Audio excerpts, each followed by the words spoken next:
RG Kar medical college হাসপাতালের চিকিৎসক পড়ুয়া খুন এবং ধর্ষণের ঘটনায় দোষী সাব্যস্ত হওয়া সঞ্জয় রায়ের কেন ফাঁসি হলো না, কেন আমৃত্যু কারাবাসের সাজা হলো তা নিয়ে ইতিমধ্যেই প্রশ্ন উঠেছে। মৃত্যুদণ্ড নয়, আমৃত্যু কারাবাসের সাজা দিয়েছে শিয়ালদা কোর্ট।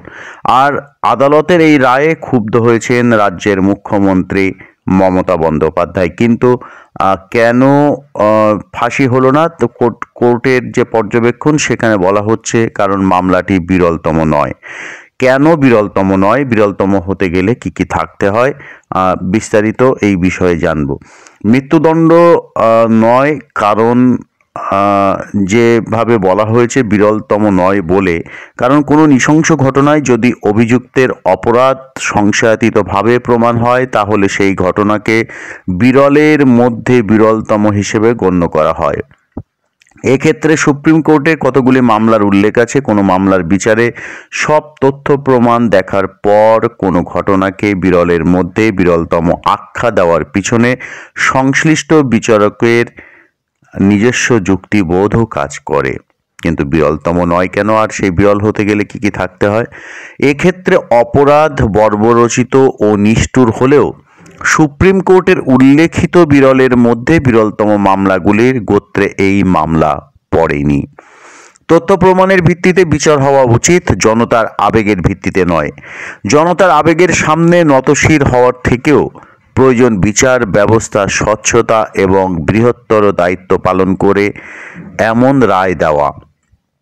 চোখের বদলে চোখ, দাঁতের বদলে দাঁত, আদালত এই পন্থা অবলম্বন করতে পারে না।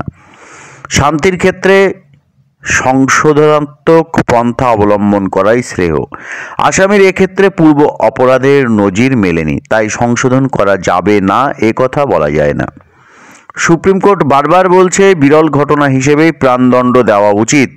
এই মামলায় সাজা ছাড়াও বৃহত্তর সামাজিক দায়িত্ব পালনও আদালতের সামনে আছে।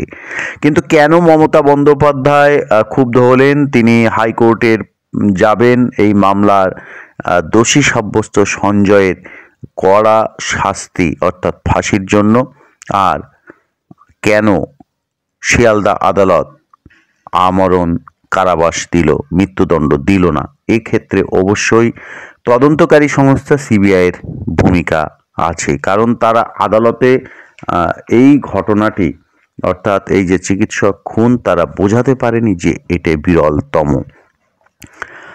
সেই বিষয়টা নিয়ে বিভিন্ন জন বিভিন্ন রকম যুক্তি দিচ্ছেন এবং সিবিআইয়ের আইনজীবীরাও বলছেন যে সরকারি হাসপাতাল সহ কোথাও এমন ঘটনা আর যাতে না ঘটে তার জন্য দৃষ্টান্তমূলক সর্বোচ্চ শাস্তির আবেদন করা হয়েছিল। এর মধ্যে অপরাধমনস্ক ব্যক্তিদের হুঁশিয়ারি এবং সমাজের জন্য একটি বার্তা নিহিত ছিল। অপরাধমনস্ক একজন ব্যক্তির জন্য এই দেশ একজন চিকিৎসক যিনি মেধাবী তাকে হারিয়েছে, এটা কখনোই ভুলতে দেওয়া যায় না। তবে নিম্ন আদালতের বিচারক এদিন পর্যবেক্ষণে বলেছেন যে কোনো মূল্যে শুধুমাত্র নির্দিষ্ট তথ্য প্রমাণের ভিত্তিতে বিচারের নিরপেক্ষতা বজায় রাখাই বিচার ব্যবস্থার দায়বদ্ধতা। জনমত বা গণ আবেগের ফাঁদে পা দেওয়া বিচার ব্যবস্থাকে সাজে না। প্রতিহিংসামূলক মনোভাবের ঊর্ধ্বে উঠে শুধুমাত্র তথ্য প্রমাণের ভিত্তিতেই বিচারক তার সিদ্ধান্ত নিয়েছেন বলে পর্যবেক্ষণে ব্যাখ্যা করা হয়েছে।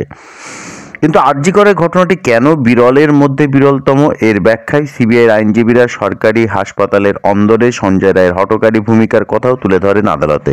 সিবিআইয়ের আইনজীবীরা বলেছেন সরকারি হাসপাতালের ঘেরাটোপে ওই চিকিৎসকের উপরে একজন বহিরাগত নারকীয় ঘটনা ঘটিয়েছে।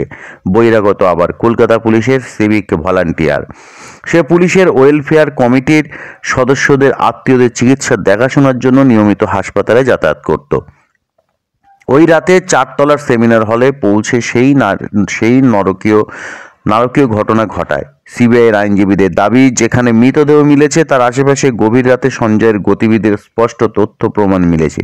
এছাড়া নিহত ডাক্তার ছাত্রীর সংস্পর্শে সে গিয়েছিল বলেই পর্যাপ্ত বায়োলজিক্যাল তথ্য প্রমাণ এবং ডিএনএ পরীক্ষার রিপোর্টে সঞ্জয়ের যোগসূত্র মিলেছে।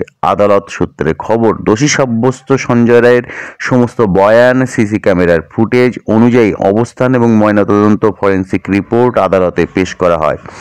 নিহত চিকিৎসক পড়ুয়ার পরিবারের আইনজীবী অমর্ত্য দে এদিন বলেন, সঞ্জয় এই ঘটনায় জড়িত, তাকে সিসিটিভি ফুটেজে দেখা গিয়েছে। তাছাড়া তার বিরুদ্ধে সমস্ত তথ্য প্রমাণ রয়েছে। সে কারণেই দৃষ্টান্তমূলক সর্বোচ্চ শাস্তির আবেদন করা হয়েছিল। তবে আইনজীবীদের একাংশের মতে এখনো পর্যন্ত সঞ্জয়ের উপস্থিতির প্রমাণ মিললেও খুন ধর্ষণের পিছনে কোনো বিশেষ উদ্দেশ্যের প্রমাণ মেলেনি। অথচ সিবিআই তদন্তকারী সূত্রে বারবার প্রভাবশালী যোগের তদন্তে তথ্য প্রমাণ লোপাটের চেষ্টার আভাস মিলেছে।